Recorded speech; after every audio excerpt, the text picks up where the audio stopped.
Good morning, folks. So today we have on this beautiful, sunny, almost clear skied Friday. Our first job we're tackling today is a 2005 Honda CRV. The car initially came in, bought from an auction. The battery was not charging properly, and so it was thought that it needed an alternator. I was asked to replace the alternator. I went ahead and replaced the alternator.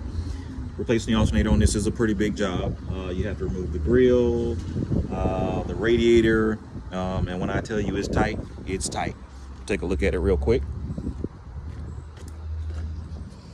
This is what it looks like down in here. You have to remove all of this in order to get to the alternator. When we got it back together, and I started it because I had never started the truck before, got it back together and started it, it was smoking real bad. Trying to figure out where it was smoking from. Then I found out where it was smoking from. Smoking from the compressor. Went over, looked down at the compressor. You could see that the clutch was engaging, even though the switch on the inside of the car wasn't turned on. So it would engage slightly, slow down, and it would engage again. And I was like, okay, this is not good. So sure enough, a few days passed. It was making a wretched noise as well, but eventually what it did was it stopped doing that. It stopped smoking, and then I parked it one night. When I parked, moved it the next day, because I was telling them, hey, this compressor is making a lot of noise. The AC isn't working as well. It's Florida. Their philosophy is, hey, it's difficult to move a car no matter how many miles it has on it, how beautiful it is. If it doesn't have AC, you're not selling. It's going to sit on the car lot. Well, there's a lot of truth in that. You won't be able to get what you could get for it if the AC doesn't work. So I initially told them that because of the noise it was making and the fact that it was smoking. When I started the truck up the next day, the battery light was on. I was thinking, man, I just replaced the alternator. The battery is good. I did a slow charge on it. Performed a slow charge, trickle charge. Wonder why that's happening. I popped the hood. The belt popped. And some of the grooves of the belt were actually in the alternator. What happened was the compressor had locked up.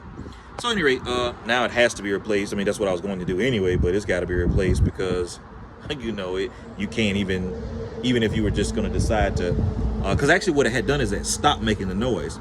So I was like, well, hey, maybe we can get by without replacing it. Nope, once it locked up, it's got to be replaced. So at any rate, what does that look like? Okay, well, we bought an AC kit. Compressor, O-rings, desiccant bag that comes with it, as well as an expansion valve. Well, take all of that off. To replace the compressor, I had to remove all the stuff again that I initially took out for the alternator. And there's a new compressor installed. Well, we gotta change the expansion valve. So we just followed our lines on around, come around to the firewall of the truck. Oh, there's the expansion valve, which I figured it was.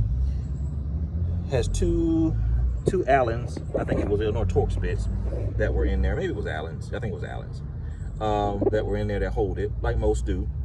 So trying to pull it out.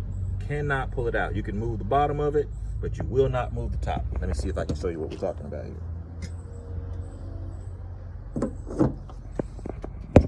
So if you look here, I have it loose. Let me see, get these lines out the way. I did have them out the way, but I had to close the hood, so I had to stuff them back down in here. Okay. So I put a bolt on it to try to pull it out of there. You can move the bottom. You just can't get it past the top. And even if you could get it out, the facts are you wouldn't be able to put it back in there properly. You wouldn't even know if you had it in there properly. So basically what that told me to do, okay, this is what we got to do. We got to take the dash out.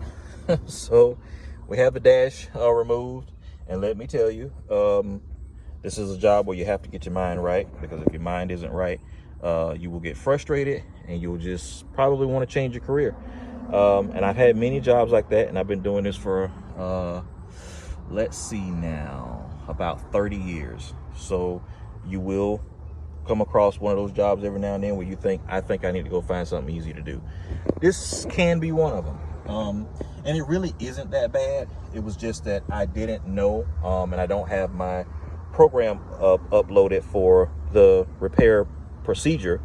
I haven't subscribed to it this year, so because I'm just getting back into doing this full time. For those who know, I went to work for Mercedes for about 2 years, so there was really no need for having all of that stuff anymore. But now I gotta have it. We're in the process of just doing a lot of things that will hopefully sustain our growth. So, at any rate, that's one of the things that I didn't have, so I had to figure it all out. The biggest thing was there are 2 bolts over here. Well, I kept trying to figure out why it wouldn't come out. There's also a nut over there on that side of the dash when you put it back in, and underneath there's a bolt that goes there. Well, what I couldn't figure out was why the thing would not move on the left side. And I don't care what I did, pulled, tugged, it didn't matter, I couldn't get it out. Well, I discovered that there's one more bolt right up in there. This long, which is this one right here. But anyhow, we got it out. Now it's time to pull this box so that I can change the expansion valve, stick it back up there, and then just put everything back in reverse order. But all of that just to change that little bitty valve.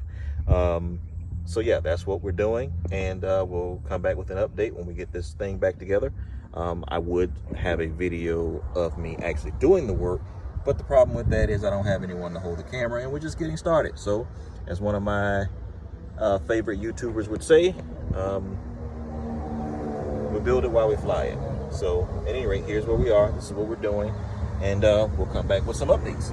And if I haven't lost my mind, I have something good to say. Talk to you later.